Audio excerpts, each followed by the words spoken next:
I have no depression in my life whatsoever. Literally none.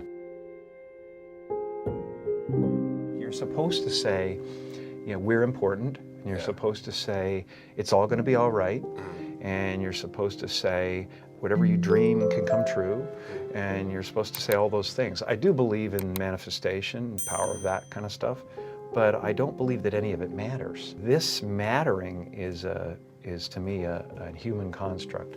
I believe in an energy of God, an energy of, you know, everything is divine. There's no thing that isn't divine. Everything is divine, and I'm that. I'm finding that ultimately the freedom from it is something people are kind of hungry for in a way.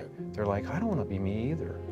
You know, and I go, well, great, because you never have been. I believe that I had to become a famous, you know, idea and get all the stuff that people dream about and accomplish a bunch of things that look like success in order to give up my attachment to those things.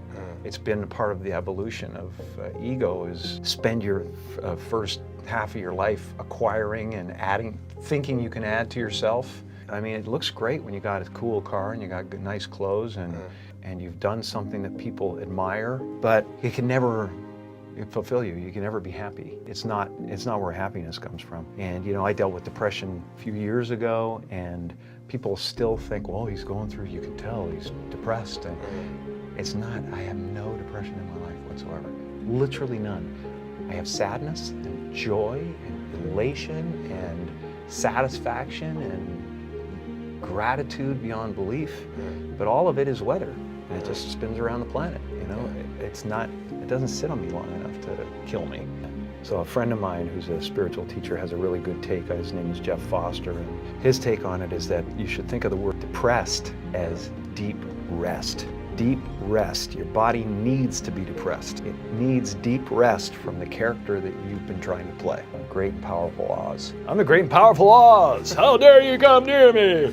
And you're just the sweaty guy behind the curtain going, it's an amazing metaphor in that movie. Your art is all over your house, and it's fantastic. You're very talented artist. Thank you so much. He's just blanketed his house with his art, and you do some really compelling stuff. The art does me. It's like, it's not something I can help. It's a symptom of something. There's a lot of angst and worry and anger going on, and it just seems to have manifested in me hunched over an art table going, oh, I'll get him, you know? And, my father could have been a great comedian, but he didn't believe that that was possible for him. And so he made a conservative choice. Instead, he got a safe job as an accountant. And when I was 12 years old, he was let go from that safe job. And our family had to do whatever we could to survive. I learned many great lessons from my father, not the least of which was that you can fail at what you don't want. So you might as well take a chance on doing what you love. It's not the only thing he taught me, though. You know, I watched the effect of my father's love and humor and how it altered the world around me. And I thought, that's something to do. That's something worth my time. And he treated my talent as if it was his second chance. When I was about 28, after a decade as a professional comedian, I realized one night in LA that the purpose of my life had always been to free people from concern, just like my dad. How will you serve the world? What do they need that your talent can provide? That's all you have to figure out. As someone who's done what you're about to go and do, I can tell you from experience, the effect you have on others is the most valuable currency there is. Because everything you gain in life will rot and fall apart, and all that will be left of you is what was in your heart. My choosing to free people from concern got me to the top of a mountain. Look where I am. Look what I get to do. I did something that made people present their best selves to me wherever I go. I wondered who I'd be without my fame. Who would I be if I said things that people didn't want to hear? But you guys are so ahead of the game. You already know who you are.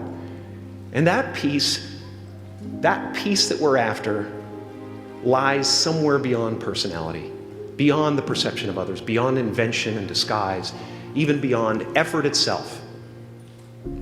You can join the game, fight the wars, play with form all you want, but to find real peace, you have to let the armor go. Your need for acceptance can make you invisible in this world.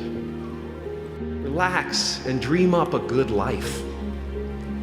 As far as I can tell, it's just about letting the universe know what you want and working toward it while letting go of how it comes to pass.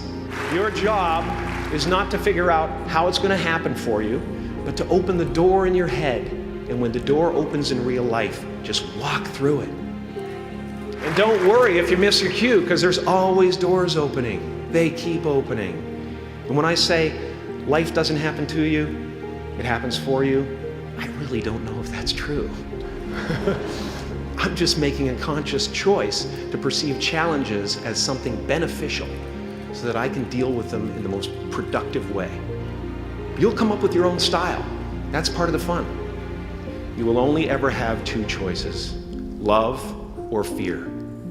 Choose love, and don't ever let fear turn you against your playful heart. Thank you so much.